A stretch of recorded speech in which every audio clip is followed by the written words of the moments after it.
Hello there guys, welcome back to Younes Talks Football. I hope all of you are doing well. First video of the day, and you know what's mad? I can sense the frustration. I can sense it. You're in my comments, you're across the internet. Not just, I'm not saying towards me, it's not towards me. In general, everyone's just like, Hato, Simons, Hato, Simons, Hato, Simons. Is it done? Is it done? Is it done? And it's just dragging. But I have to be honest here, yeah? I understand this sort of thing can be frustrating, but were you guys not here for Havertz? We all remember Havertz. That went on for 6 months. Do you remember that? 6 months of rumour. And is it going to be done? And is it going to be official? And is it going to be, finalised? 6 months. This one will hopefully be done this new coming week. Or maybe by the end of this week. Maybe by the end of this, actually, no. By the end of this week, maybe this weekend, we might actually get it all. Fingers crossed.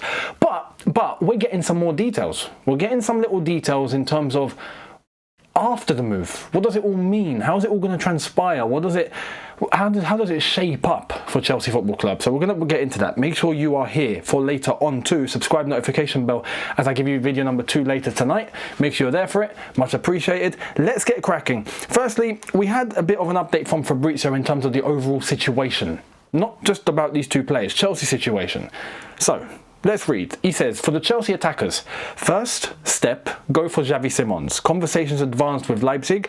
Then next step, consider Garnacho as an opportunity in the month of August. If United conditions to sell will match up with Chelsea conditions. We'll see, that's why I mentioned loan. We've heard about the 30 million valuation, all of this. For this all to happen, Chelsea will also need Nkunku and Sterling to go, and for Garnacho obviously to not go elsewhere, which he won't, because it's already been made clear. He wants London, he wants the Premier League, and there's only one team that fits the bill. So he'll be good. But these outgoings definitely need to head out the door. That seems to be how Chelsea are looking at it from now up until August, when these deals are meant to happen. So let's see. For Hato, or Hato, Hato. There was a rumour earlier on in the early hours from Holland saying, this is from Mike, this guy. Yeah, I don't know how to pronounce his name, I'll be honest. I tried to attempt it once and I butchered it. Verwey? Is the J silent J, I think? Verwedge? I don't know. Ajax are in a dilemma. According to him, Chelsea does not offer above £35.4 million for Hato, which Ajax do not want to accept. But which other club can Ajax guarantee bids this amount later on? Very true. Very true. In terms of potential business, competition, a bidding war, no one else is in. The only other club that we heard that could be interested in him was Arsenal. And they've not budged. They've not moved. And they won't, I don't think. And this deal is so far down the line now. It's a matter of detail, it seems. Realistically, we should be getting this done maybe today. So I don't think there's much of an issue here for Hato. I think Ajax will accept, and I think this deal gets done really, really quickly. I say quickly, for what it's worth.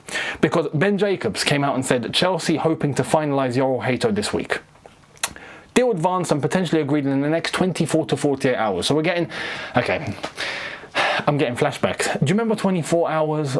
24 hours, guys, it's hot. Give it 24 hours. 24 hours. 48 hours. 24 hours. We're in that territory again, right? And it seems like no one knows actually for sure, but they've just got rough estimates.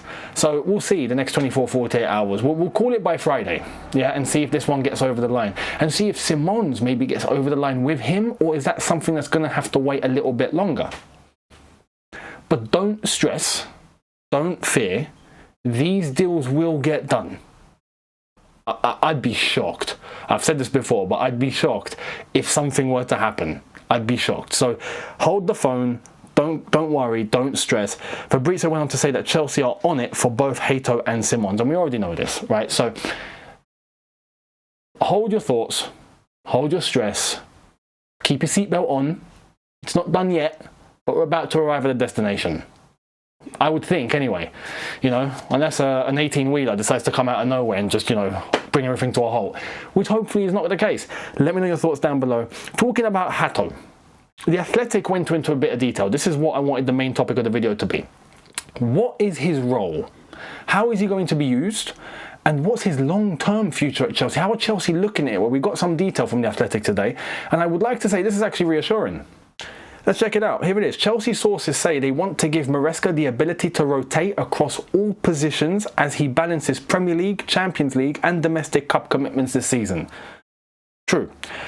Those sources at the club state that there is a belief that the 8-year age gap between Cucurella and Hato creates the potential for a perfect mentor-mentee relationship at left-back.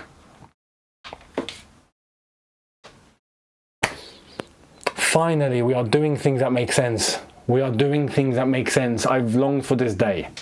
I've longed to hear this.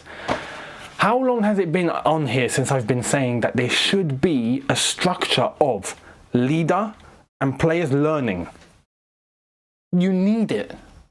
And this is why when we first got linked with Hato, I was on board. Because the player's a good player, but 19, good backup, good level, Champions League level already, has played at the top flight, has bossed his division.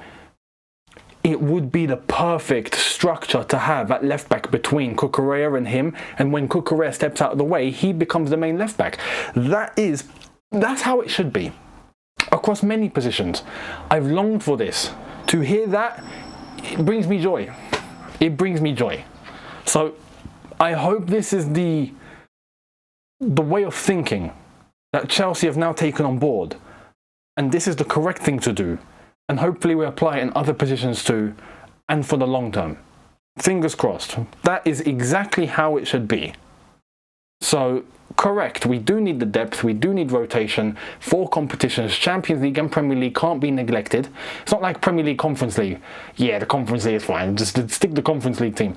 No, the Premier League team needs to be exactly the same as the Champions League team and vice versa. End of story. We need to balance both. So there has to be good elements of rotation and keep the level high. And on top of that, structure like this, where there is learning and leadership, then great. Great. That is exactly what we want. So fingers crossed, we're going to see that across the board at Chelsea Football Club. What do you think? Do you agree or disagree? Let me know down below. I'd love to hear. Now, two other stories. The first one I want to focus on is Manchester United. This is bonkers. Manchester United, according to a couple of reports coming out in France, Sport Zone, have said Manchester United have opened talks with PSG to sign Gianluigi Donnarumma. I don't buy this, personally. I'd be shocked. And to be honest, look, if they actually went in for Donnarumma, that would be mad. That would be the right thing to do, don't get me wrong, for Manchester United. That would be one hell of a signing, but I don't see it. I don't see it personally. Manchester United are making cost-cutting measures across the entire football club, and they're going to go out and pay Donnarumma this salary? I don't think so. You know, unless they've changed their ways, which they've shown no sign of. This would be the first sign of it, to be fair, but I don't see it happening. If I'm being honest, I don't see it happening. It would be mental.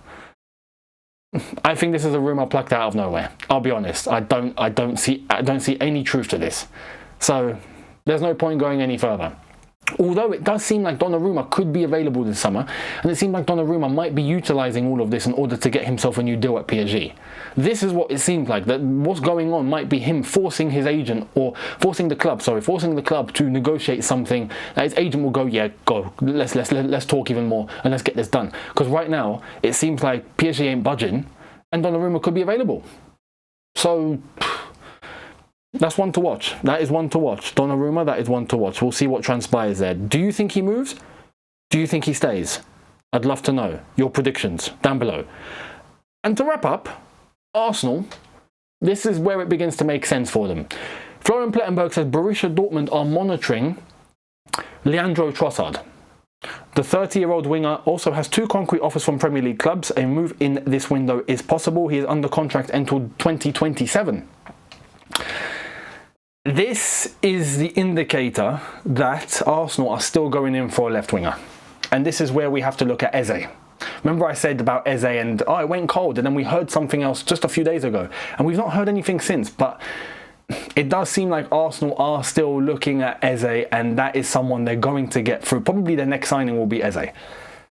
And I did say that would be dangerous. If it had Eze, Gyökeres, Saka, that's not nice for us or for everyone else. For Arsenal, it's brilliant.